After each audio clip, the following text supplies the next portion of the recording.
3 pequeños ataúdes yacían uno al lado del otro en la escarcha de la mañana, pero las niñas que había dentro no estaban muertas. El sonido de unas uñas arañando la madera de pino resonaba en todo Bramble Holler, mientras el sol se asomaba por la cresta y el olor a humo de leña y a algo más, algo extraño, bajaba flotando de la cabaña Ashbourne. Esta es la historia de Essie, Bessie y de Ceccy Ashbourne, trillizas nacidas en las montañas de Virginia Occidental en 1836, cuyo silencio hablaba más fuerte que cualquier grito. Las montañas Apalaches siempre han albergado secretos en sus valles y crestas, donde las comunidades crecieron tan aisladas que los lazos de sangre se enredaron como el laurel de montaña, y la justicia no respondía a ningún juzgado, sino a uno tallado por el miedo y la tradición. Bramble Holler no era diferente, un asentamiento de quizás 40 almas dispersas por la ladera de la montaña, conectadas por senderos de ciervos, y una comprensión compartida de que algunas cosas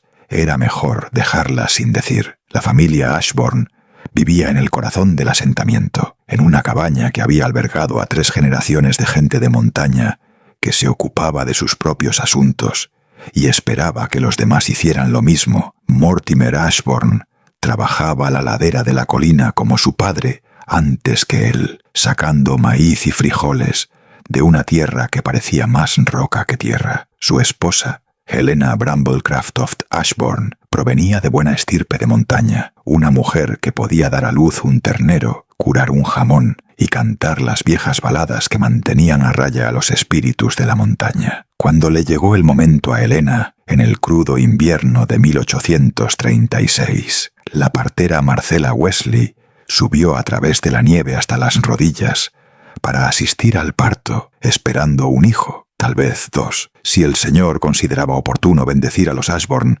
con gemelos. Nadie esperaba 3. Las trillizas llegaron durante la noche más larga del año, cuando el viento de la montaña aullaba como algo hambriento y la única ventana de la cabaña traqueteaba en su marco. Marcella le dijo más tarde a la gente que había atendido a cientos de bebés en sus 40 años de partería, pero que nunca había visto recién nacidos que no lloraran, ni una sola vez. Primero llegó Essie, luego Bessie y luego de Ceccy, 3 niñas idénticas con cabello oscuro y ojos más oscuros que miraban al mundo con una intensidad inquietante que incomodaba a los hombres adultos. «Lo miran todo», le susurró Marcella a su marido esa noche. Sus manos todavía temblaban mientras contaba el nacimiento, como si estuvieran tomando notas. Las niñas crecieron en perfecta sincronización, alcanzando cada hito el mismo día, diciendo sus primeras palabras al unísono, dando sus primeros pasos como si hubieran sido coreografiadas por alguna fuerza invisible. Pero mientras la mayoría de los niños balbuceaban, reían y llenaban sus hogares de ruido, las trillizas Ashbourne mantenían una quietud espeluznante que se instalaba en la cabaña como la niebla en un cementerio. Se comunicaban a través de miradas y gestos, completando los pensamientos de la otra antes de que esos pensamientos pudieran convertirse en palabras. Los vecinos se dieron cuenta. Phineas Colebrook, cuya propiedad limitaba con la de los Ashbourne, le comentó a su esposa que había visto a las 3 niñas paradas, perfectamente quietas, en el borde del bosque, mirándolo trabajar en sus campos, con expresiones demasiado viejas para sus rostros. «Me puso la piel de gallina», admitió durante la cena, «como si me estuvieran estudiando con algún propósito que no me gustaría saber». Las niñas crecieron, pero el silencio persistió. Cuando Essie, Bessie y de Ceccy cumplieron 7 años, el predicador itinerante del asentamiento,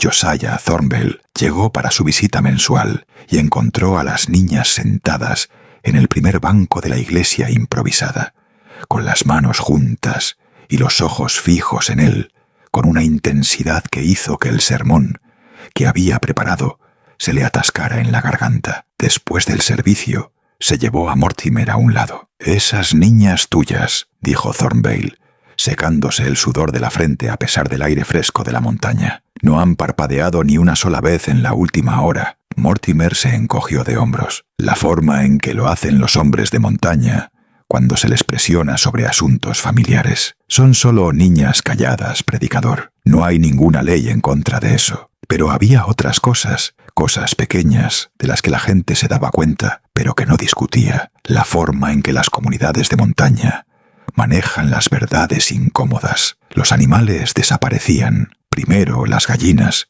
luego el ganado más grande. Las mascotas se negaban a acercarse a la propiedad Ashbourne. A los niños de las familias vecinas les daban fiebres repentinas después de jugar cerca de las trillizas, fiebres que desaparecían tan rápido como llegaban, pero que dejaban a los jóvenes cambiados, más cautelosos, como si hubieran aprendido algo que no podían recordar del todo. Las propias trillizas no parecían afectadas por las aflicciones típicas de la infancia. Nunca contrajeron la fiebre de la montaña que asolaba el valle cada pocos años. Nunca se raspaban las rodillas, ni se pillaban los dedos en el interior. Nunca parecían sentir frío, incluso cuando la escarcha pintaba las ventanas de la cabaña y otros niños se acurrucaban cerca del fuego. Cuando llegaron a los 15 años, el silencio se había convertido en algo más deliberado, más intencionado. Las niñas se habían vuelto altas y delgadas,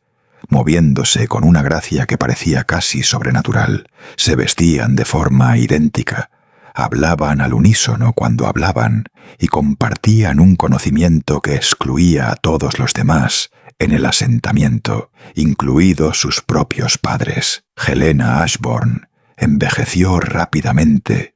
Durante esos años, su cabello se volvió gris y sus manos desarrollaron un temblor que intentaba ocultar durante los servicios dominicales. Mortimer se aficionó a beber whisky de maíz en cantidades que preocupaban a sus vecinos, aunque nadie se atrevía a comentarlo directamente. La pareja había intentado tener más hijos después de las trillizas, pero Helena abortó 3 veces seguidas. Cada pérdida la dejaba más ojerosa y retraída. La propia montaña parecía responder a la presencia de las niñas. Los huertos cercanos a la propiedad Ashbourne producían vegetales raquíticos con sabor a ceniza. Los pozos que habían corrido transparentes durante generaciones comenzaron a producir agua con un sabor metálico que hacía que el ganado se negara a beber. Los ancianos murmuraban sobre maldiciones y espíritus de la montaña, pero estos eran tiempos modernos, 1854, y esa charla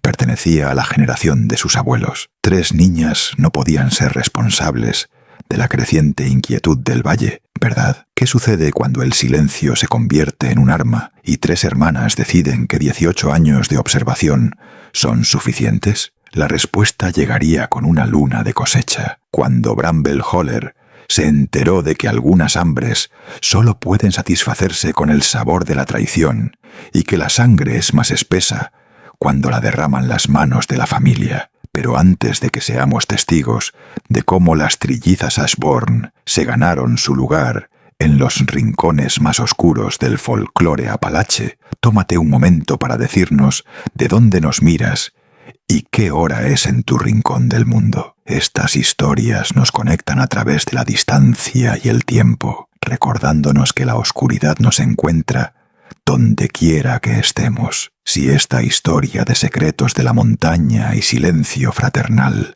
te ha llamado la atención, haz clic en el botón de me gusta y suscríbete, porque el verdadero horror de Essie, Bessie y de Ceci Ashbourne apenas comienza a desarrollarse. La mañana en que Phineas Colebrook encontró a su toro de premio con la garganta abierta en una línea perfecta. La sangre había sido drenada tan completamente que la hierba debajo del cadáver permanecía verde. El olor a monedas de cobre flotaba en el aire del amanecer, mientras la escarcha crujía bajo sus botas, mientras rodeaba al animal, buscando huellas que simplemente no estaban allí. Esto marcó el comienzo del descenso de Bramble Holler a una oscuridad que remodelaría la forma en que la gente de la montaña entendía la naturaleza del mal. El incidente ocurrió el 15 de octubre de 1853, solo 3 semanas después de que las trillizas Ashbourne hubieran celebrado su 17º cumpleaños en su característico silencio. Phineas había sido dueño de ese toro Hereford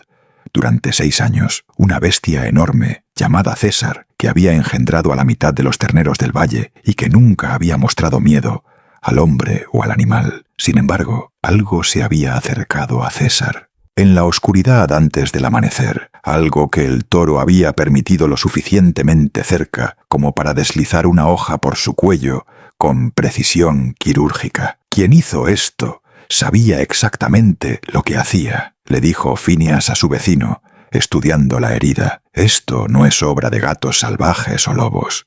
Esto es trabajo de carnicero. Pero los carniceros de la montaña dejaban huellas. Los carniceros de la montaña se llevaban la carne. Lo que había matado a César no se había llevado nada más que sangre, dejando casi 800 libras de carne de primera para que se pudriera bajo el sol de la mañana. El descubrimiento sembró inquietud en el asentamiento. El ganado significaba la supervivencia en Bramble Holler, donde el invierno podía extenderse desde noviembre hasta abril, y el pueblo más cercano se encontraba a 2 días de duro viaje a través de pasos de montaña que se volvían intransitables cuando llegaban las nieves. Perder un animal a causa de los depredadores era parte de la vida en la montaña, pero esto se sentía diferente, deliberado, derrochador, casi ceremonial en su precisión. Marcella Wesley, la partera que había atendido a las trillizas Ashbourne 17 años antes, se encontró recordando detalles que había intentado olvidar. La forma en que los recién nacidos habían salido sin llorar, la extraña marca de nacimiento que cada niña tenía en el hombro izquierdo, 3 círculos entrelazados que parecían casi como símbolos tallados en la carne. El hecho de que Helena Ashbourne había sangrado mucho menos durante el triple parto que la mayoría de las mujeres que daban a luz un solo hijo. La sangre llama a la sangre. La abuela de Marcella siempre había dicho, cuando tales dichos tenían peso en las montañas. 2 días después de la muerte de César, las gallinas de la viuda Morrison fueron encontradas dispuestas en un círculo perfecto en su patio, cada pájaro intacto pero sin vida, sus ojos nublados, blancos como la escarcha de invierno. La viuda, una mujer severa que había criado a 8 hijos y enterrado a 2 maridos, empacó sus pertenencias y se mudó con su hermana al valle esa misma tarde. Algo se está agitando en estas montañas, le dijo a cualquiera que quisiera escuchar. Algo que ha estado durmiendo demasiado tiempo. Las trillizas Ashbourne asistieron al funeral improvisado de César. Si tal término podía aplicarse al apresurado entierro, Phineas le dio al toro antes de que la carne se estropeara por completo. Las niñas se pararon en el borde de la reunión, idénticas en sus vestidos oscuros y miradas más oscuras, mirando mientras Phineas y otros 2 hombres luchaban por arrastrar el enorme cadáver a un pozo excavado apresuradamente. Essie sonrió durante el entierro, solo una vez, solo por un momento, pero Josiah Thornvale lo captó, un ligero movimiento de los labios que no tenía calidez ni humor, solo una satisfacción que le puso la piel de gallina al predicador. Cuando miró de nuevo, la expresión había desaparecido, dejando solo la familiar mirada vacía que lo había inquietado durante años. Esa noche, mientras las familias se reunían alrededor de sus chimeneas y revisaban los pestillos de sus puertas 2 veces antes de acostarse, el sonido de un canto flotó desde la cabaña de los Ashbourne, 3 voces en perfecta armonía, llevando una melodía que ninguno de los ancianos reconocía, pero que todos sentían en sus huesos. Una melodía que parecía filtrarse en la propia montaña, haciendo que los árboles crujieran y los pájaros nocturnos se quedaran en silencio. La sangre lo recuerda todo. Helena Ashbourne había estado visitando a su hermana en el siguiente valle cuando César murió, un hecho que mencionó repetidamente a cualquiera que quisiera escuchar. Mortimer había estado revisando sus trampas en las tierras altas, un viaje que lo habría alejado del asentamiento durante 3 días. La coartada parecía sólida, inquebrantable, pero las coartadas no significaban nada cuando el acusado podía estar en 2 lugares a la vez. Los ancianos comenzaron a contar historias que sus abuelos habían susurrado sobre brujas de la montaña y maldiciones de sangre, cuentos que se descartaban como superstición durante las horas del día, pero que cobraban nueva credibilidad cuando caía la oscuridad y el canto resonaba en el valle. Los cherokees habían abandonado estas montañas décadas antes, pero sus advertencias sobre ciertos lugares, ciertos linajes, ciertas hambres que se volvían demasiado fuertes para contener, de repente parecían menos folclore y más profecía. El doctor Edmund Fairfax, que viajaba por el circuito de la montaña, tratando dolencias que los remedios locales no podían tocar, llegó a Bramble Holler durante la tercera semana de octubre para encontrar una comunidad atenazada por un miedo que no podía nombrar. Los pacientes describían sueños de 3 figuras de pie a los pies de sus camas, observando, esperando. Los niños desarrollaban terrores nocturnos que los dejaban gritando sobre las hermanas que no parpadean. Las madres lactantes se quejaban de que su leche se había vuelto aguada y amarga. Histeria colectiva, escribió el doctor Fairfax en su diario, común en comunidades aisladas en momentos de estrés. Recomiendo una mayor interacción social y tal vez una celebración en el pueblo para levantar el ánimo. Pero la histeria colectiva no explicaba por qué su caballo se negaba a acercarse a la propiedad Ashbourne o por qué sus instrumentos médicos se volvían fríos al tacto cada vez que vislumbraba a las trillizas a través de la ventana de su cabaña. Las explicaciones racionales del doctor se derrumbaron por completo el 28 de octubre, cuando lo llamaron para examinar a Martha Colebrook, la hija menor de Phineas. La niña de 12 años había sido encontrada esa mañana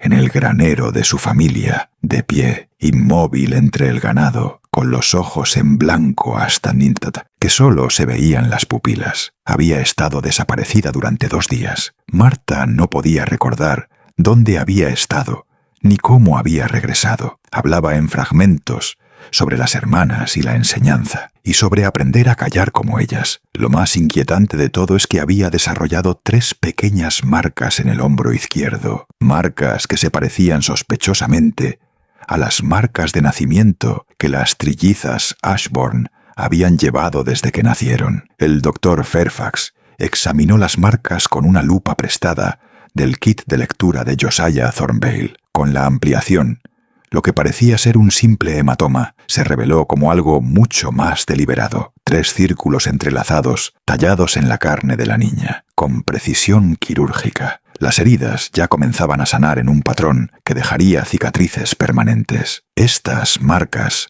le escribió el doctor a su colega en Charleston, parecen haber sido hechas con un conocimiento íntimo de la anatomía humana. La profundidad y la ubicación sugieren formación médica o, como mínimo, una práctica exhaustiva en sujetos vivos. Martha Colebrook había sido marcada, reclamada, incorporada a algo que los adultos no podían entender, pero que sentían en sus huesos. Y si un niño podía ser tomado, enseñado, cambiado, entonces otros podían seguirle. ¿Cuántos niños necesitarían las trillizas antes de que se revelara su verdadero propósito? A medida que el frío de noviembre se instalaba en Bramble Holler y las primeras nieves empolvaban los bordes de las crestas, el asentamiento descubriría que Essie, Bessie y DeCessy Ashbourne se habían estado preparando para algo mucho más ambicioso que una simple intimidación. Habían estado construyendo un ejército, un niño a la vez, y su 18º cumpleaños marcaría no solo su mayoría de edad, sino el comienzo de una cosecha que dejaría la montaña marcada para generaciones. Martha Colebrook no había dicho una palabra en 3 días, pero su silencio tenía un peso que pesaba en cada conversación en Bramble Holler, como nubes de tormenta que se acumulan sobre la cresta. El sabor metálico del aire invernal se mezcló con otra cosa, algo que hizo que las madres acercaran a sus hijos cuando el viento cambiaba de dirección desde la cabaña de los Ashbourne. La comunidad ahora enfrentaba una verdad más aterradora que cualquier leyenda de la montaña. Sus hijos estaban desapareciendo poco a poco, reclamados no por la muerte, sino por algo mucho más insidioso. Noviembre trajo nieve temprana ese año, cubriendo el valle con un blanco tan puro que las ventanas oscuras de las cabañas abandonadas parecían cuencas oculares vacías. 3 familias más habían empacado sus pertenencias y se habían dirigido a los asentamientos del valle, alegando negocios en otros lugares, pero dejando atrás ganado, muebles y décadas de raíces montañesas. Los que se quedaron lo hicieron por orgullo obstinado o porque entendieron algo que los que se habían marchado no. Huir no ayudaría cuando el peligro vivía dentro de los sueños de sus hijos. El doctor Fairfax había establecido una clínica improvisada en la escuela de una sola habitación del asentamiento, tratando lo que solo podía describir en sus informes como agotamiento nervioso colectivo, con manifestaciones físicas inexplicables. 7 niños ahora tenían los 3 círculos entrelazados en sus hombros izquierdos. Cada marca había aparecido bajo diferentes circunstancias, pero el patrón seguía siendo consistente. El niño desaparecería por un día o 2, regresaría sin recordar su ausencia y mostraría una nueva quietud que reflejaba la inquietante quietud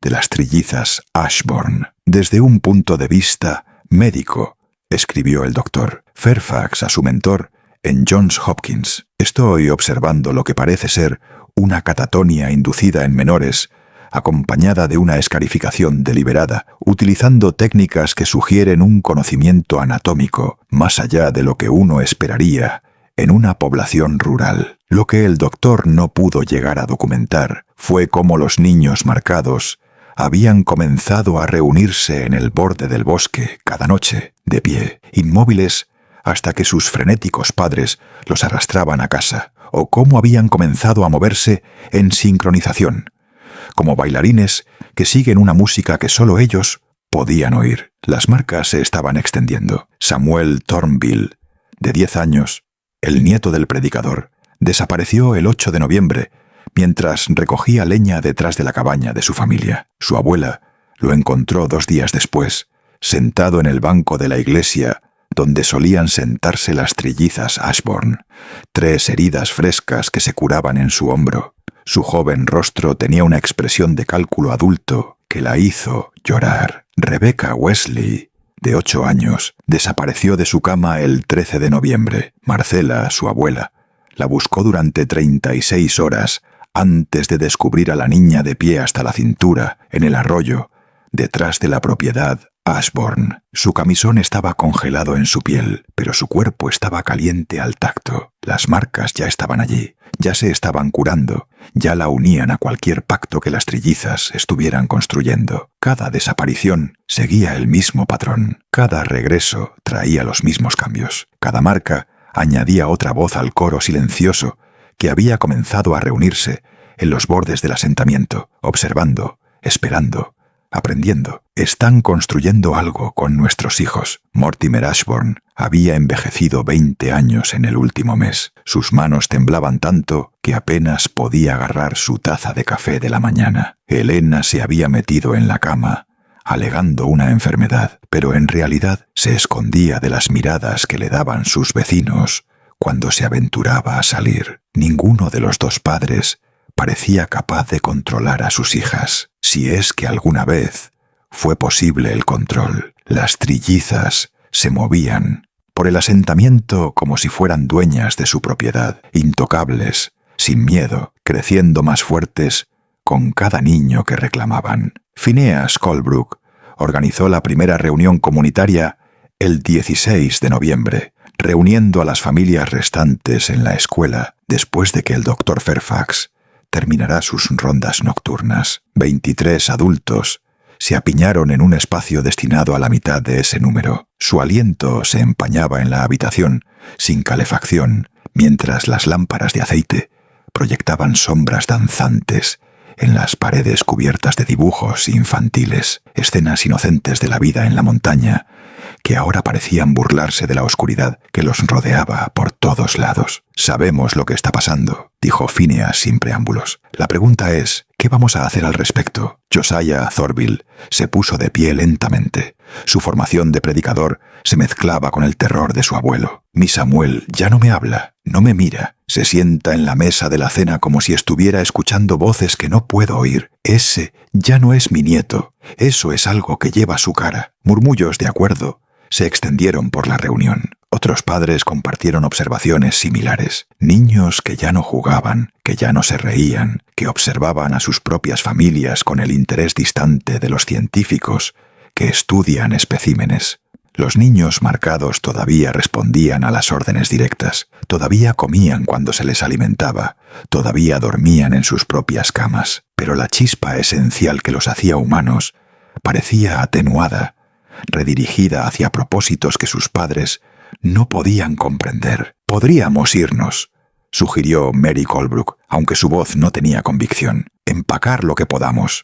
Empezar de nuevo en otro lugar». «¿Y a dónde ir?», respondió Phineas. «¿Crees que lo que ha reclamado a nuestros hijos no nos seguirá? ¿Crees que la distancia le importa a algo que puede llegar a los sueños?» El doctor Fairfax se aclaró la garganta, atrayendo la atención hacia el rincón donde había estado tomando notas. «He estado en correspondencia con colegas sobre casos similares. Hay casos documentados de histeria colectiva, delirios compartidos, incluso psicosis epidémica en comunidades aisladas. Pero la evidencia física, las cicatrices, los comportamientos sincronizados, los aparentes estados hipnóticos sugieren algo más allá de las explicaciones psicológicas convencionales». Los adultos lo miraron fijamente, hambrientos de respuestas racionales que pudieran dar sentido a la transformación de sus hijos. El doctor continuó, su voz clínica vacilando un poco. «Creo que estamos lidiando con individuos que han desarrollado técnicas sofisticadas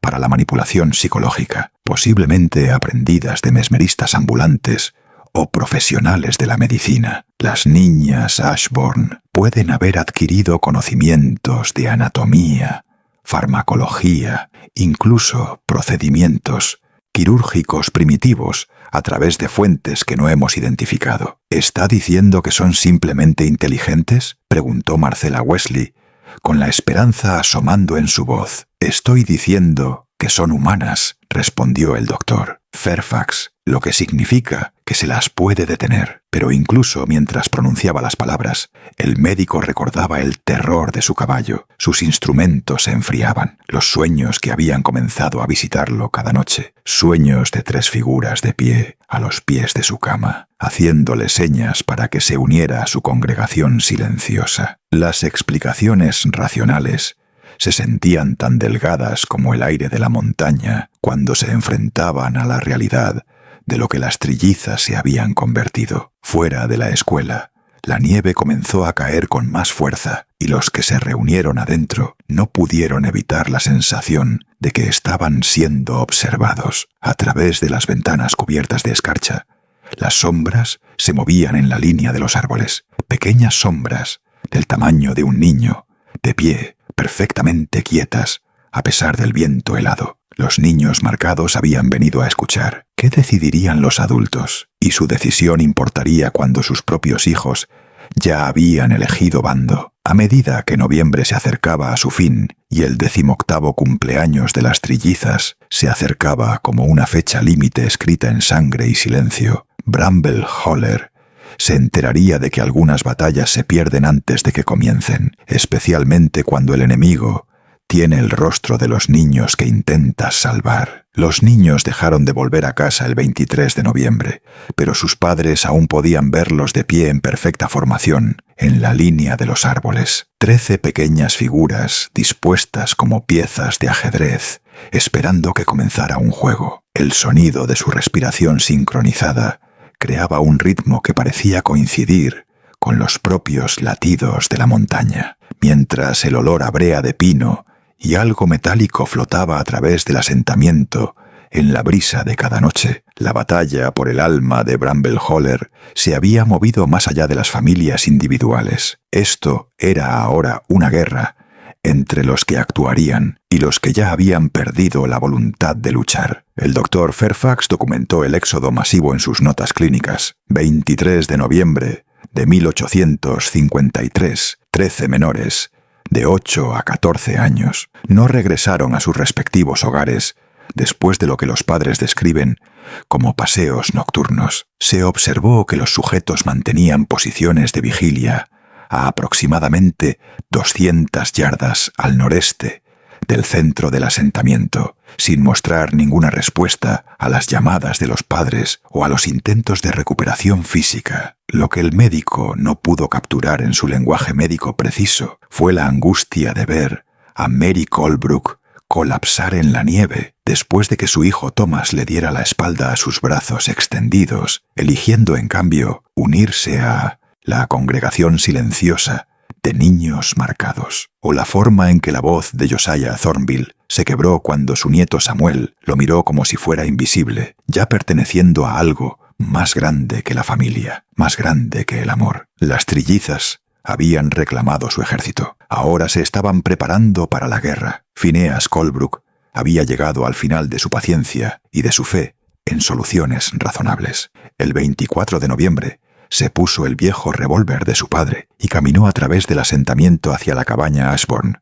sus botas crujiendo a través de la nieve que había caído continuamente durante 3 días. Detrás de él, otros 6 hombres seguían los restos del espíritu de lucha de la comunidad, armados con rifles, revólveres y una determinación nacida de la desesperación. «Esto termina esta noche», murmuró Phineas para sí mismo mientras se acercaban a la cabaña. A través de las ventanas heladas podían ver a las trillizas sentadas alrededor de la mesa de su cocina, con las manos juntas, inmóviles como estatuas talladas. Las niñas no reconocieron a los hombres armados que rodeaban su casa, ni siquiera parpadearon. Mortimer Ashbourne se encontró con el grupo en la puerta de su casa, su rostro demacrado por el agotamiento, y algo más profundo, un reconocimiento de que sus hijas se habían movido más allá de su capacidad de entender o controlar. Phineas dijo en voz baja: «Sabes que no puedo dejar que las lastimes. Todavía son mis hijas, ¿verdad?» «¿Lo son?», respondió Phineas,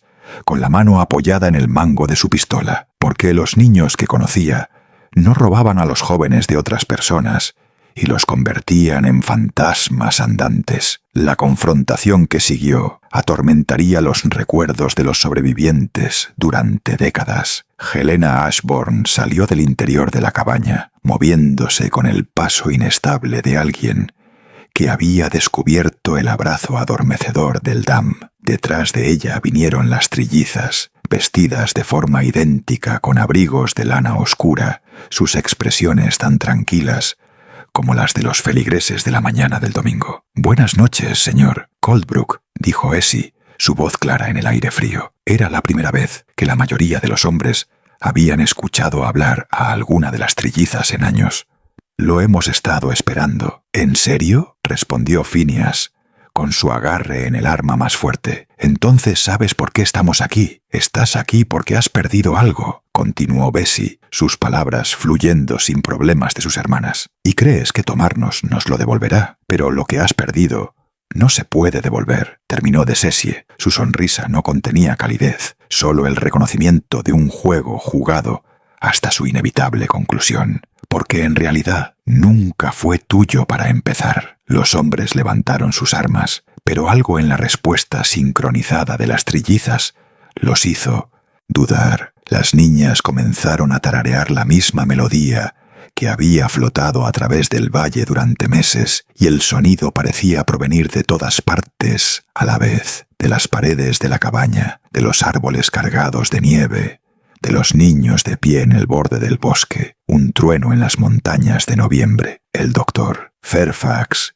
que se había unido al grupo a pesar del énfasis de su formación médica en la curación en lugar del daño, sintió que su rifle se volvía imposiblemente pesado en sus manos. El tarareo no era solo sonido, era algo que pasaba por alto los oídos y trabajaba directamente en el sistema nervioso, creando una parálisis que se extendía desde las yemas de los dedos hasta los hombros y hasta los mismos músculos que controlaban la respiración. «Lo que pasa con los niños», dijo Essie, acercándose a los hombres congelados, «es que confían por completo, creen lo que se les dice, siguen a donde se les guía. Los adultos son más difíciles», agregó Bessie, rodeando a la izquierda como un depredador que prueba a su presa.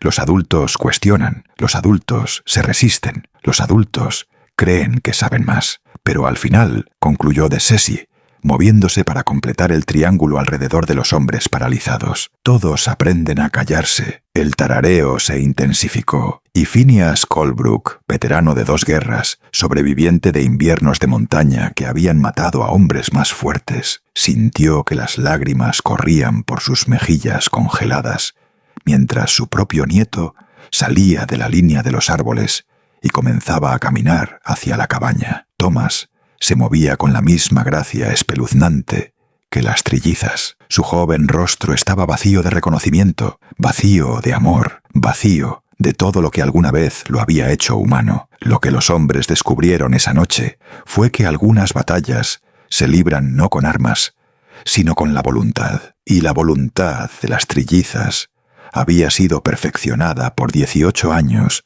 de preparación paciente. El tarareo continuó hasta el amanecer, cuando 7 hombres adultos fueron encontrados arrodillados en la nieve alrededor de la cabaña Ashbourne, sus armas tiradas a un lado. Sus ojos reflejaban la misma mirada vacía que marcaba a sus hijos. La última entrada del diario del doctor Fairfax, escrita con una caligrafía cada vez más errática, registró el evento con precisión clínica, incluso cuando su cordura se desmoronaba. Los sujetos demuestran la capacidad de inducir estados catalépticos temporales a través de la estimulación auditiva, combinada con lo que solo se puede describir como hipnosis masiva. El mecanismo sigue sin estar claro, pero los resultados son innegables. Las trillizas habían ganado sin levantar una mano con violencia. Habían convertido a los defensores de la comunidad en otro grupo de seguidores marcados, añadiendo voces adultas a su congregación silenciosa. Bramble Holler ahora pertenecía a Essie, Bessie y de Cecil Ashbourne, y su 18º cumpleaños, aún a 5 días de distancia, marcaría no solo su independencia legal, sino su pleno florecimiento en algo que las montañas nunca antes habían visto. ¿Qué sucede cuando 3 hermanas, que han pasado 18 años aprendiendo a dominar el silencio, finalmente deciden romperlo? La respuesta llegaría con la luna de diciembre, cuando las trillizas pronunciarían sus verdaderos nombres en voz alta por primera vez y transformarían Bramble Holler en algo que haría que los viajeros cambiaran de rumbo durante generaciones, suponiendo que alguien sobreviviera para contarlo. El 1 de diciembre llegó con un silencio tan completo que incluso el viento de la montaña pareció contener la respiración, mientras el olor a humo de leña y algo más dulce, algo que les recordaba a los pocos adultos restantes, a los pasteles de cumpleaños de la infancia, flotó desde la cabaña de los Ashbourne, donde los preparativos habían estado en marcha durante días. El 18º cumpleaños de las trillizas marcaría más que su paso a la edad adulta. Completaría una transformación que se había estado gestando durante 18 años. Helena Ashbourne había salido de su aturdimiento de Eldam 3 días antes del cumpleaños de sus hijas, moviéndose por su cabaña con un propósito que no se había visto desde que las niñas eran pequeñas. Horneó pan, barrió los pisos y arregló flores silvestres en frascos de vidrio con la precisión mecánica de alguien que sigue instrucciones que solo ella podía oír. Mortimer observó la repentina actividad de su esposa con una creciente inquietud, reconociendo el cumplimiento vidrioso que había reclamado a todos los demás en el asentamiento. Los niños marcados, que ahora sumaban 21, se habían instalado en la escuela abandonada, durmiendo en el suelo en filas precisas, compartiendo comidas que aparecían de fuentes desconocidas y pasando sus días en una contemplación silenciosa que hacía que el edificio se sintiera más como un monasterio que como un lugar de aprendizaje. El equipo médico del doctor Fairfax yacía esparcido y olvidado en una esquina, abandonado después de su propia marca 3 días antes. Su última entrada de diario coherente decía simplemente: los sujetos han evolucionado más allá de mi capacidad para estudiarlos. Me temo que ahora soy yo el sujeto que está siendo estudiado. Phineas Colebrook y los otros hombres adultos que habían intentado confrontar a las trillizas ahora servían como una especie de guardia de honor. de pie, inmóviles en el perímetro de la cabaña, sin importar el clima o la hora del día. Sus familias habían dejado de intentar llegar a ellos después de la primera semana, entendiendo que los cuerpos podían permanecer, pero las almas habían sido reclutadas en algo más grande que la voluntad individual. Solo 5 adultos permanecían sin marcar en Bramble Holler. Marcella Wesley, cuya edad avanzada parecía proporcionarle cierta protección.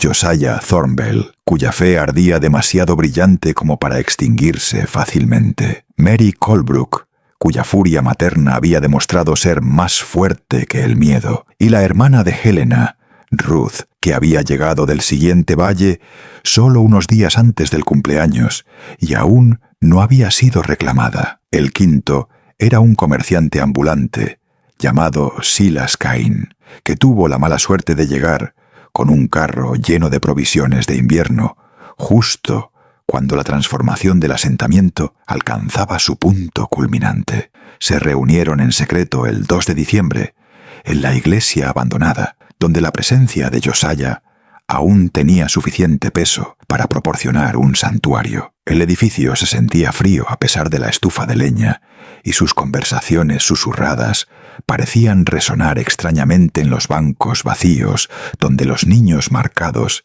se habían sentado una vez con sus familias. «Mañana», dijo Marcella sin preámbulos, «algo va a pasar, algo definitivo. Lo puedo sentir en mis huesos, de la misma manera que siento que se acerca el clima». Ruth Bramblecroft asintió. Su parecido con su hermana, Helena, hacía que su presencia en la iglesia se sintiera como ver a un fantasma. «Las niñas me pidieron que trajera algo del viejo país», dijo en voz baja, «de las cosas de nuestra abuela, un libro escrito en un idioma que no reconozco, con imágenes que me pusieron la piel de gallina». «¿Qué tipo de imágenes?», preguntó Josiah, aunque su voz sugería que no quería saberlo. «¿Instrucciones?», respondió Ruth. «Diagramas, símbolos que coinciden con las marcas en los hombros de los niños. Nuestra abuela lo llamó un libro de enseñanza, pero nunca nos enseñó lo que enseñaba». Mary Colebrook habló desde el banco trasero, su voz ronca por los días de llanto, por los niños que estaban a la vista, pero fuera de su alcance. «El comerciante de aquí dice que ha visto esto antes, en otros lugares, otros asentamientos». Todos los ojos se volvieron hacia Silas Cain, un hombre curtido de unos 60 años, que había pasado 4 décadas viajando por comunidades de montaña. Su carro contenía de todo, desde medicinas hasta herramientas agrícolas, y sus raíces lo llevaban a valles tan aislados que no aparecían en ningún mapa. Se movió incómodo bajo su atención. «No exactamente esto», dijo con cuidado, «pero lugares similares donde los niños se callaban, donde los adultos dejaban de tomar decisiones.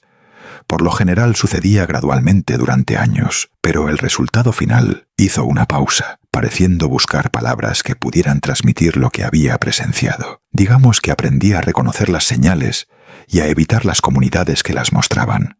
«¿Qué les pasó a esos lugares?», preguntó Marcella. «Desaparecieron», respondió Silas sin rodeos. «No los edificios, no la tierra, la gente. Estaban allí una temporada, se iban la siguiente. A veces encontrabas evidencia de lo que se convertían, a veces no, pero dejaban de ser lo que tú llamarías humano». La iglesia se enfrió a medida que su palabra calaba. Afuera, la nieve había comenzado a caer de nuevo, y a través de las ventanas heladas podían ver luces encendidas en cada ventana de la cabaña Ashbourne. La celebración del cumpleaños ya había comenzado, susurros en la oscuridad. Josiah Thornbill se puso de pie lentamente, sus articulaciones artríticas protestando por el movimiento. «He estado pensando en las viejas historias», dijo, «las que los cherokees contaron antes de dejar estas montañas, sobre lugares donde la frontera entre los mundos se volvía delgada, sobre espíritus que podían tomar forma humana, vivir vidas humanas hasta que alcanzaban la madurez». «¿Está diciendo que las niñas no son humanas?»,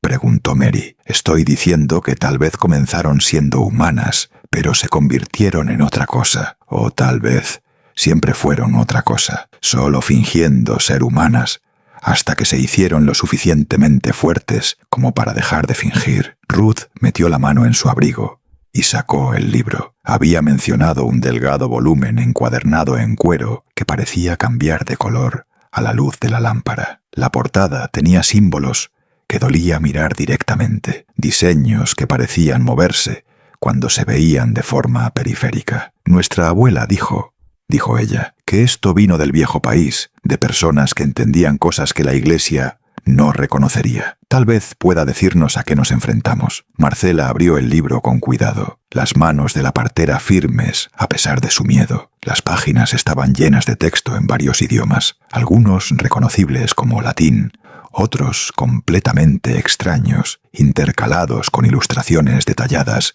que hicieron jadear al pequeño grupo. Diagramas de anatomía humana, marcados con símbolos, instrucciones para procedimientos que parecían médicos, pero se sentían mal, y en la página final, un dibujo de 3 figuras idénticas, de pie, alrededor de lo que parecía ser un altar, con las manos levantadas hacia una luna llena. 3 de diciembre, leyó Marcela en voz alta, su voz temblando mientras traducía el texto en latín debajo del dibujo. La noche del devenir, cuando los vasos alcanzan la madurez y el verdadero trabajo comienza. Mañana era 3 de diciembre, el 18º cumpleaños de las trillizas. Fuera de la iglesia, ahora podían oír un canto, no el tarareo espeluznante que había caracterizado las comunicaciones de las niñas durante meses, pero palabras reales en armonía, aunque el idioma no era el inglés, y la melodía les hacía doler los dientes. Los niños y adultos marcados habían comenzado a reunirse alrededor de la cabaña Ashbourne, formando círculos dentro de círculos, todos mirando hacia adentro,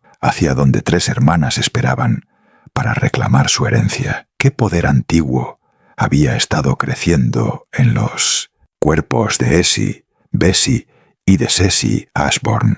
¿Y en qué se convertirían cuando las últimas restricciones de la infancia desaparecieran? A medida que la medianoche se acercaba a su 18º cumpleaños, Bramble Holler descubriría que algunas hambres solo pueden satisfacerse consumiendo todo: la tierra, la gente y la misma frontera entre el mundo de los vivos y el reino que había estado esperando 18 años para que 3 recipientes perfectos abrieran la puerta. La campana de la iglesia comenzó a sonar a las 11:47 de la noche del 2 de diciembre, aunque ninguna mano humana había tocado la cuerda, y su voz de bronce llevaba un ritmo que no coincidía con ningún reloj terrestre. 13 golpes, pausa, 13 golpes, pausa. La cuenta regresiva hacia algo que no tenía nombre en ninguna lengua cristiana. El sonido significaba que 18 años de preparación estaban a punto de dar su terrible fruto, y las 5 almas sin marcar que quedaban en Bramble Holler se enfrentaban a la opción de presenciar la transformación o convertirse en parte de ella. Marcela Wesley se agarró el antiguo libro contra el pecho mientras miraba a través de la ventana cubierta de escarcha de la iglesia. Afuera, toda la población del asentamiento se había dispuesto en círculos concéntricos alrededor de la cabaña Ashbourne. Sus cuerpos se balanceaban en perfecta sincronización, a pesar del viento helado que azotaba la nieve a través de la ladera de la montaña. Los niños en el círculo interior, los adultos en el exterior, todos ellos tarareando esa melodía sin palabras que parecía filtrarse en las mismas piedras de los cimientos de la iglesia. «Están todos allí», susurró a los demás, acurrucados detrás de los bancos de madera, cada alma que hemos perdido, de pie como si estuvieran esperando la comunión. Josiah Thornville se movió para unirse a ella en la ventana. Su aliento empañaba el cristal mientras estudiaba la escena. Las personas marcadas no estaban vestidas para el clima de diciembre. Muchos llevaban solo camisas finas o camisones, pero ninguno mostraba signos de frío. El vapor se elevaba de sus cuerpos como incienso, y su piel expuesta brillaba con una calidez interior que no tenía nada que ver con la circulación humana. «Miren sus sombras», dijo, su voz apenas audible por encima del incesante tañido de la campana. Los demás se agolparon alrededor de la ventana, entrecerrando los ojos a través de la nieve arremolinada. A la luz de la luna, cada persona proyectaba 3 sombras distintas en lugar de una, siluetas oscuras que se movían independientemente de sus dueños, alcanzando la cabaña con dedos aferrados que se extendían mucho más allá de lo que la fuente de luz debería haber permitido. Ruth Bramblecroft Abrió el antiguo libro de nuevo. Sus dedos temblaban mientras pasaba una página que no habían examinado de cerca antes. La ilustración mostraba una reunión similar, figuras dispuestas en círculos alrededor de una estructura central, pero las sombras en el dibujo parecían moverse mientras ella observaba, fluyendo como oscuridad líquida hacia cualquier ceremonia que estuviera a punto de comenzar. No es solo su mente, leyó del texto en latín debajo de la imagen. Las sombras son vasos, contenedores. Algo ha estado viviendo en las sombras, creciendo más fuerte con cada persona marcada. La verdad se asentó sobre ellos como tierra de tumba. Las trillizas no solo habían estado creando seguidores, habían estado cosechando sombras, recolectando los reflejos oscuros de las almas humanas y alimentándolas con algo que había estado esperando en los espacios entre la luz y la oscuridad durante 18 años. Cada persona marcada llevaba un pasajero. Mary Colebrook presionó su rostro contra la ventana, buscando desesperadamente a su hijo, Thomas, entre la multitud. Lo encontró en el segundo círculo, su cuerpo de 12 años perfectamente quieto, mientras su sombra se retorcía como una cosa viviente, tratando de escapar de los pies de su dueño. «¿Qué les va a pasar?», preguntó, aunque su voz no tenía esperanza de una respuesta reconfortante. Silas Kane, el comerciante que había visto horrores similares en otros asentamientos, habló desde la oscuridad detrás de ellos. En los otros lugares la gente cambiaba, no de golpe, gradualmente. Sus sombras se hacían más fuertes, mientras ellos se debilitaban hasta que se detuvo, buscando palabras para describir algo que desafiaba la descripción, hasta que no quedaba mucho de lo que llamarías humano. La iglesia se enfrió a medida que su palabra calaba. Afuera, la nieve había comenzado a caer de nuevo, y a través de las ventanas heladas podían ver luces encendidas en cada ventana de la cabaña Ashbourne. La celebración del cumpleaños ya había comenzado. Susurros en la oscuridad. El campanario se quedó en silencio, exactamente a la medianoche, y en esa repentina ausencia de sonido pudieron oír algo más. Una voz que hablaba palabras en un idioma que precedía al inglés, que precedía al latín, que precedía a cualquier lengua que hubiera formado oraciones o maldiciones en estas montañas. La voz pertenecía a las 3 trillizas a la vez, armonizada en algo que resonaba en los huesos del oyente y hacía que las paredes de madera de la iglesia crujieran como tablas de barco en una tormenta. Se estaban pronunciando los verdaderos nombres. A través de la ventana vieron cómo la puerta principal de la cabaña Ashbourne se abría y las trillizas salían, ya no vestidas con la simple ropa de montaña que habían usado durante 18 años. Cada hermana llevaba un vestido blanco idéntico que parecía brillar con su propia luz, y cada una llevaba un objeto que captaba la luz de la luna, cuchillos de extraña forma curva que se parecían más a instrumentos quirúrgicos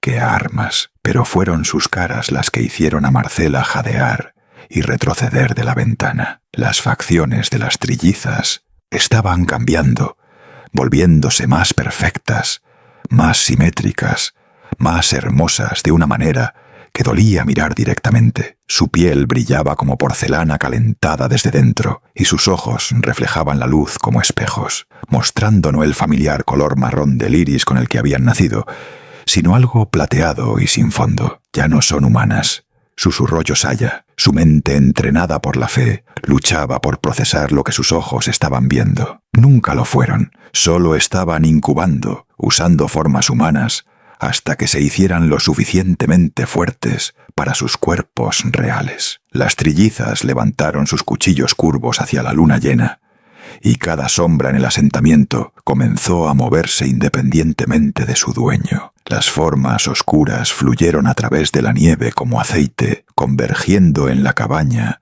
mientras las personas a las que pertenecían permanecían inmóviles. Su fuerza vital se agotaba para alimentar lo que estaban haciendo en la noche de diciembre. Antiguas hambres despertaron por fin. El comerciante agarró el brazo de Marcela, su rostro curtido, pálido por el reconocimiento. «Tenemos que irnos ahora mismo. Una vez que las sombras terminen de alimentarse, una vez que se conviertan en lo que sea que se estén convirtiendo, no habrá ningún lugar en esta montaña para esconderse». Pero incluso mientras hablaba, Podían ver que escapar era imposible. Las sombras habían rodeado la iglesia, elevándose como una marea oscura que presionaba contra las ventanas y se filtraba por debajo de las puertas. El terreno consagrado del edificio proporcionaba solo una protección temporal contra algo que había sido lo suficientemente paciente como para esperar 18 años y lo suficientemente poderoso como para reclamar un asentamiento entero. Afuera, las trillizas comenzaron a cambiar de maneras que hacían que la mente humana se rebelara contra la aceptación de lo que estaba presenciando. Sus vestidos blancos se disolvieron en algo que parecía luz de luna líquida y sus cuerpos se estiraron hacia arriba, volviéndose más altos, más angulares, más perfectos en proporciones que no seguían ninguna geometría terrenal. ¿En qué se estaban convirtiendo Essie, Bessie y de Ceci Ashbourne? ¿Y alguien sobreviviría para llevar la noticia de su transformación al mundo más allá de Bramble Holler? A medida que las sombras terminaban su festín y se preparaban para dar a luz a algo que haría que las advertencias de los cherokees sobre estas montañas parecieran suaves historias para dormir, los 5 humanos restantes entendieron que estaban presenciando no solo una celebración de cumpleaños, sino el regreso de algo que había estado durmiendo en los espacios entre mundos, esperando a que 3 recipientes perfectos lo llamaran a casa. Los gritos comenzaron a las 12:07 de la mañana, pero no provenían de gargantas humanas, brotaban de las propias sombras mientras se separaban de sus anfitriones y fluían hacia las 3, figuras que una vez habían sido las trillizas Ashbourne. El olor metálico del cobre llenó el aire, mientras la nieve debajo de los pies de las personas marcadas se volvía negra a medida que su fuerza vital se agotaba para alimentar algo que nunca debería haber sido permitido despertar. Este fue el momento en que 18 años de paciente cultivo alcanzaron su cosecha y Bramble Holler aprendió lo que significaba servir como cámara de incubación para entidades que existían en los espacios entre mundos. Marcella Wesley presionó su espalda contra la pared más lejana de la iglesia. El antiguo libro se apretó tan fuerte contra su pecho que la encuadernación de cuero dejó marcas en sus palmas. A través de las ventanas observó cómo las trillizas se desprendían de la última pretensión de humanidad. Sus cuerpos se estiraban y contorsionaban en formas que no seguían ninguna anatomía terrenal. Donde Essie, Bessie y de Ceci habían estado paradas momentos antes, 3 figuras imponentes ahora dominaban el asentamiento, hermosas de la misma manera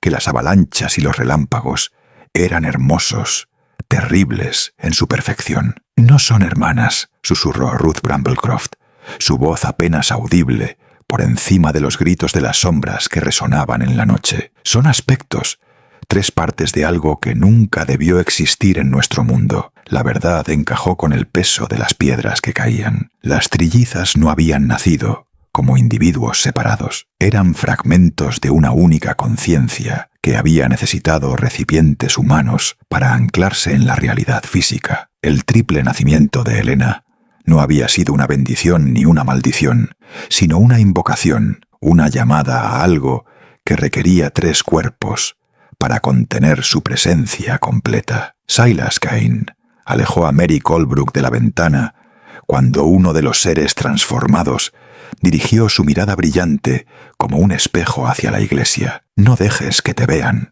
siseó. En los otros lugares, una vez que terminaron de cambiar, podían sentir los pensamientos, los recuerdos, todo lo que hacía a las personas individuales. Ahí es cuando comenzaba la verdadera caza. Pero era demasiado tarde para esconderse. La entidad que había usado el rostro de Essie durante 18 años fijó su atención en la iglesia, y de repente las paredes de madera parecieron tan transparentes como el vidrio. Los 5 humanos restantes sintieron sus mentes al descubierto, sus recuerdos hurgados como páginas en un libro, sus miedos más profundos catalogados y archivados para su uso futuro. La cosa habló, y su voz vino de dentro de sus cabezas, en lugar de a través de sus oídos. «Ustedes presenciaron el despertar. Llevan el conocimiento de lo que nos hemos convertido. Esto los hace valiosos o peligrosos, agregó la conciencia que había sido Bessie, su toque mental frío como las tumbas de invierno. La elección es suya, concluyó el tercer aspecto. Sus pensamientos se deslizaban por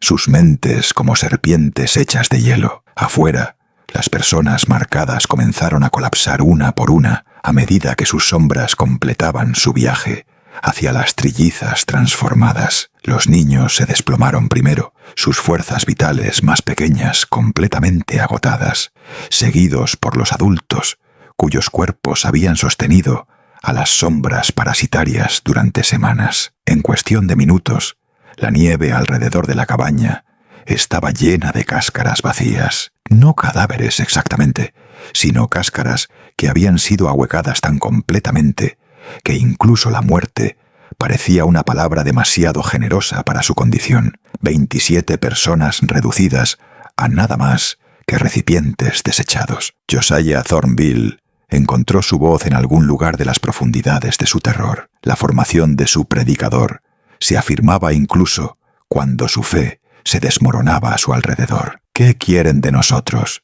gritó. Sus palabras resonaron en la iglesia repentinamente silenciosa. La respuesta no llegó en palabras, sino en imágenes proyectadas directamente en sus mentes.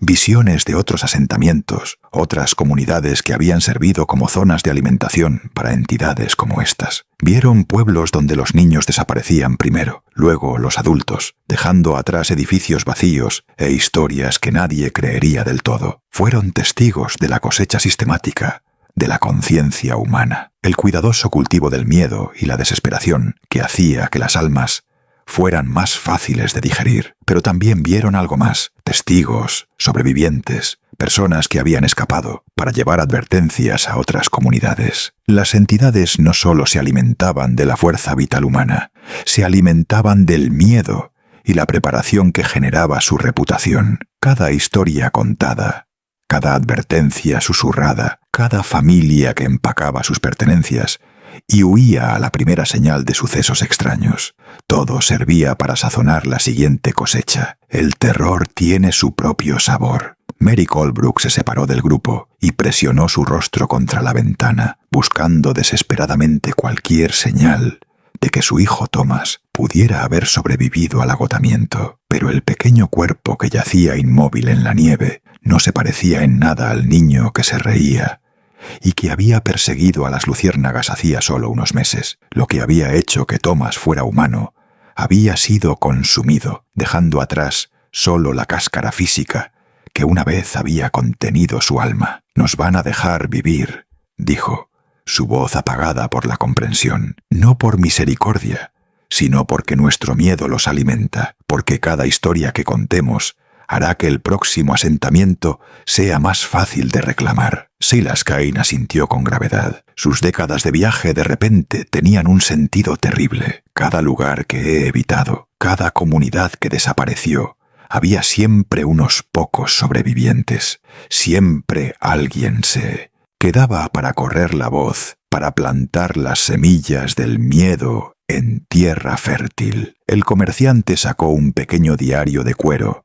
del bolsillo de su abrigo, sus páginas llenas de notas sobre los asentamientos que había encontrado a lo largo de los años. «Miren el patrón», dijo, extendiendo las páginas sobre el banco de la iglesia. «No es aleatorio, se mueven en ciclos, siguiendo rutas que los llevan a través de comunidades aisladas cada 18 o 20 años. El tiempo suficiente para que la gente olvide los detalles, recuerde solo las advertencias». Marcela estudió las entradas del diario, la mente práctica de la partera, trabajando a través de las implicaciones, incluso cuando su corazón se rompía por los niños a los que había ayudado a traer al mundo. «Los cherokees lo sabían», dijo finalmente. «Por eso se fueron de estas montañas, no por los colonos blancos, sino por cosas como esta. Reconocieron las señales y pusieron a su gente a salvo». Afuera, los tres aspectos habían comenzado a moverse entre las cáscaras vacías.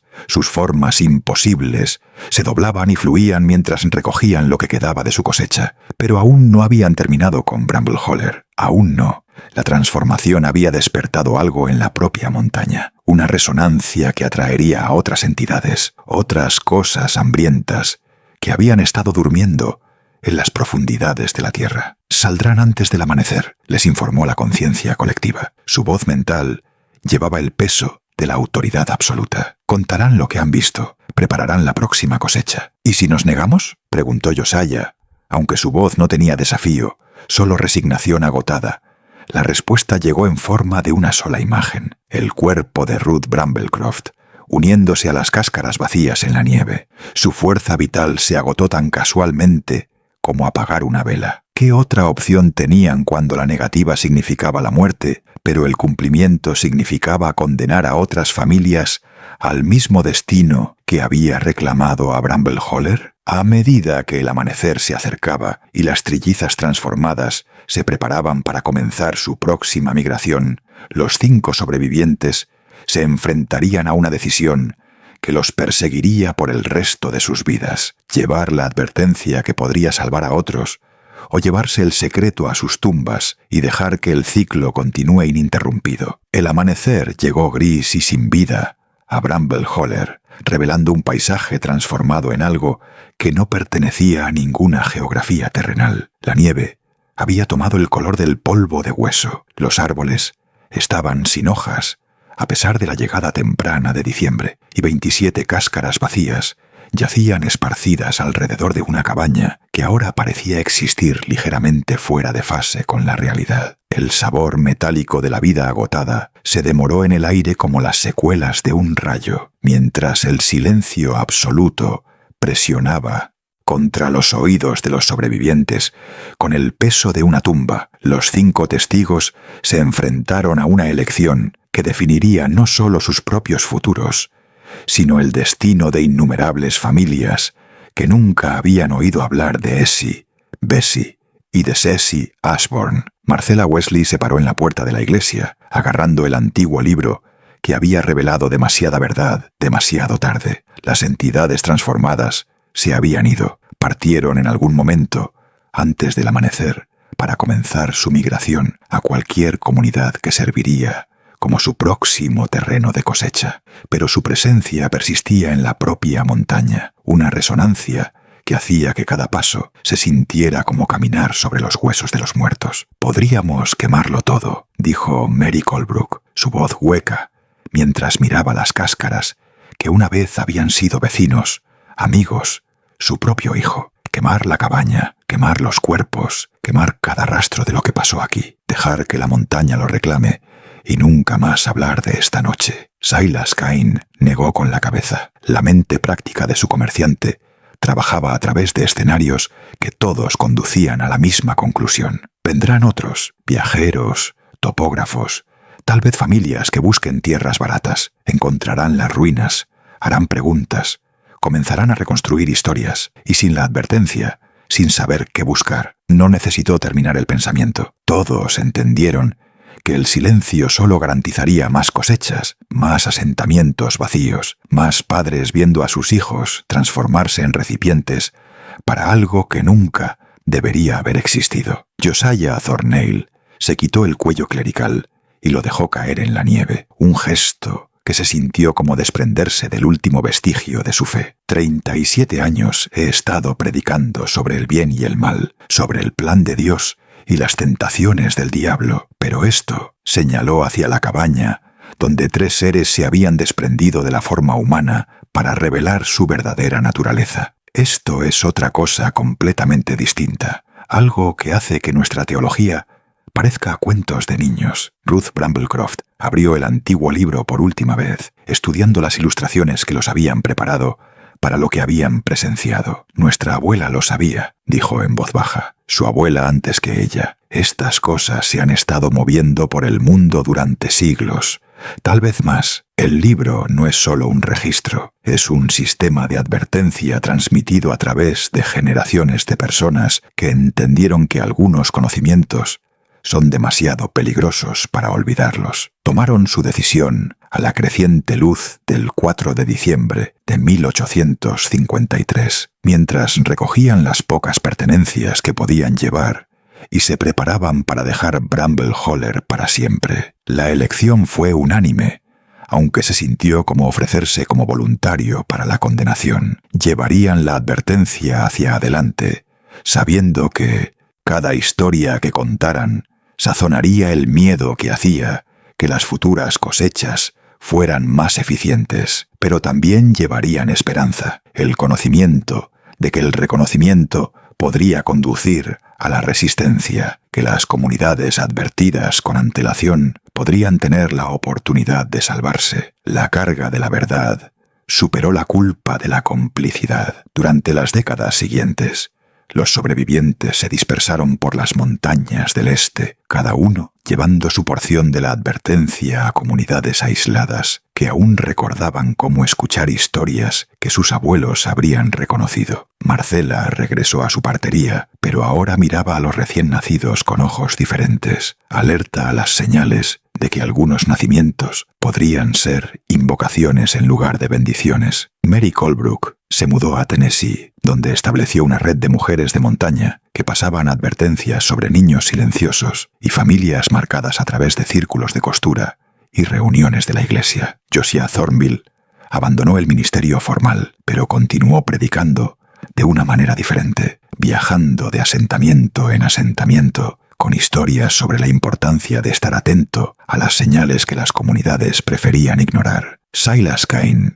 modificó sus rutas comerciales para incluir visitas regulares a valles aislados, llevando noticias y advertencias junto con sus productos comerciales. Ruth Bramblecroft se convirtió en la guardiana del antiguo libro, copiando su contenido y distribuyendo fragmentos a familias de confianza en toda la cordillera de los Apalaches. Sus esfuerzos crearon una red suelta de vigilantes, familias que entendían que la supervivencia a veces significaba abandonar sus hogares a la primera señal de niños que se volvían demasiado silenciosos o adultos que dejaban de hacer preguntas. Con el paso de los años, evitaron al menos 7 cosechas que podrían haber tenido éxito, comunidades que empacaron sus pertenencias y huyeron cuando los comerciantes ambulantes trajeron noticias de las hermanas silenciosas que se movían por su región. Pero no pudieron salvar a todos. Algunas comunidades ignoraron las advertencias, descartándolas como superstición de la montaña. Otras esperaron demasiado para actuar, ya parcialmente reclamadas en el momento en que reconocieron las señales. Las entidades también se adaptaron, aprendiendo de cada cosecha fallida, desarrollando nuevas técnicas para identificar y eliminar las redes de advertencia antes de que pudieran difundir su mensaje. El ciclo continuó, pero ahora se movía a través de un paisaje que había sido parcialmente inoculado contra su influencia. La cosecha de Bramble Holler había creado algo que las entidades no habían anticipado, una generación de sobrevivientes que entendían sus métodos y estaban dispuestos a sacrificar su propia tranquilidad para proteger a los demás. El precio de la vigilancia. El propio Bramble Holler fue abandonado durante casi 70 años. Las ruinas sirvieron como un monumento a lo que sucedió cuando las comunidades eligieron la comodidad en lugar de la precaución. El Estado finalmente reclamó la tierra para una reserva forestal y nuevos árboles cubrieron los cimientos donde 27 personas habían perdido todo lo que las hacía humanas, pero los guardabosques y excursionistas todavía informan de anomalías en esa sección de las montañas, lugares donde las brújulas giran salvajemente, donde las cámaras digitales funcionan mal, donde el silencio se siente demasiado completo y los niños se niegan a jugar. Las entidades que usaban los rostros de las trillizas Ashbourne nunca han vuelto a ser vistas, aunque los informes surgen cada pocas décadas de comunidades que se vacían de la noche a la mañana, dejando atrás solo autoridades confundidas e historias que nunca tienen mucho sentido en los informes oficiales. La red de vigilantes continúa, transmitida a través de familias que entienden que algunas responsabilidades trascienden la vida individual. ¿Qué harías si los niños de tu comunidad comenzaran a callarse? ¿Si los vecinos de confianza comenzaran a ignorar los peligros obvios? ¿Si el sabor de la carne local se volviera demasiado bueno para cuestionarlo, los sobrevivientes de Bramble-Holler aprendieron que la elección más difícil no es entre el bien y el mal, es entre una mentira cómoda y una verdad que exige acción, entre la seguridad de la ignorancia y la carga de dar testimonio de horrores que la mayoría de la gente no está lista para creer. Pero creer nunca fue el punto. Observar, reconocer y actuar cuando la acción aún podía importar. Estas fueron las herramientas que transmitieron a las generaciones que se enfrentarían a la misma elección que ellos habían enfrentado esa mañana de diciembre, cuando el silencio se sentía como complicidad y hablar se sentía como una condena. Los guardabosques locales en Virginia Occidental todavía reciben informes de 3 mujeres jóvenes vistas caminando por los senderos de la montaña con vestidos blancos idénticos, siempre apareciendo alrededor del 3 de diciembre de cada año, siempre pidiendo indicaciones para el siguiente asentamiento en el valle. Solo estamos rascando la superficie. El próximo caso es aún más oscuro. Suscríbase antes de que se lance.